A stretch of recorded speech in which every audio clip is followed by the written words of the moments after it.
Hey everyone, I want to welcome you to the triad section of this course. So in here we're going to be learning what a triad is. Now that we've learned the major scale, we'll be able to just take a few of those notes from that scale and put them together in a harmonic way to define a triad. So a triad is the first, third, and fifth note of a scale.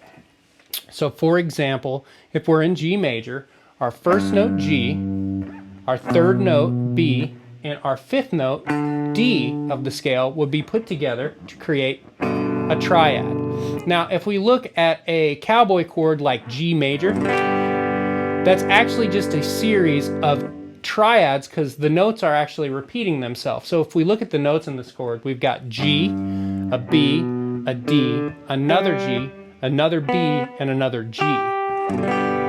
So it's basically just a big triad spread out across the entire guitar neck. Really, to define the chord, you only need those three notes.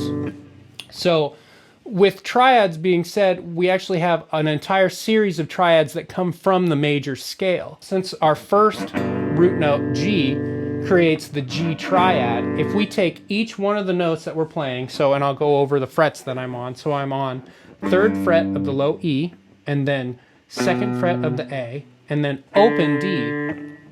What I'm going to do is I'm going to move each one of these notes up to the next scale degree, and that's going to create a new triad. So a G is going to go up to A B is going to go up to C, and a D is going to go up to E, and we get this. And that is an A minor triad. If we do the exact same thing, we get B minor triad, C major triad, D major triad, E minor triad, and now we get this F sharp minor triad with the flat 5.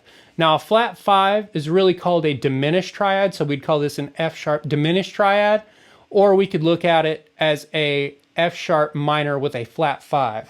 Do it one more time. We're back home. So that's all of the root position triads that are included within G major.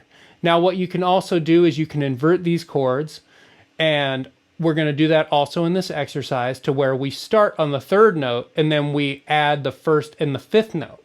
For example, the 3rd note is B, and I'm here on the 7th fret of the low E string, and then I put the 5th next, and then an octave of the root on the 5th fret of the D string, and we get this chord shape. So for every string set, there's actually 2 inversions of that triad as well as root position. So there's going to be root position, first inversion, and second inversion. First inversion is going to start using the 3rd as its root note, and the second inversion is going to start with the 5th note on the bottom. And we're going to be doing this with all the different string sets of 3. So our first string set is going to include E, A, and D. Second string set is going to include A, D, and G. And then D, G, and B, and finally G, B, and E. I look forward to seeing you in the next lesson. Please feel free to practice this with me, slow, medium, fast. The tab will be on the screen, or feel free to use the guitar profile to practice at whatever BPM you desire. And I will see you in the next lesson.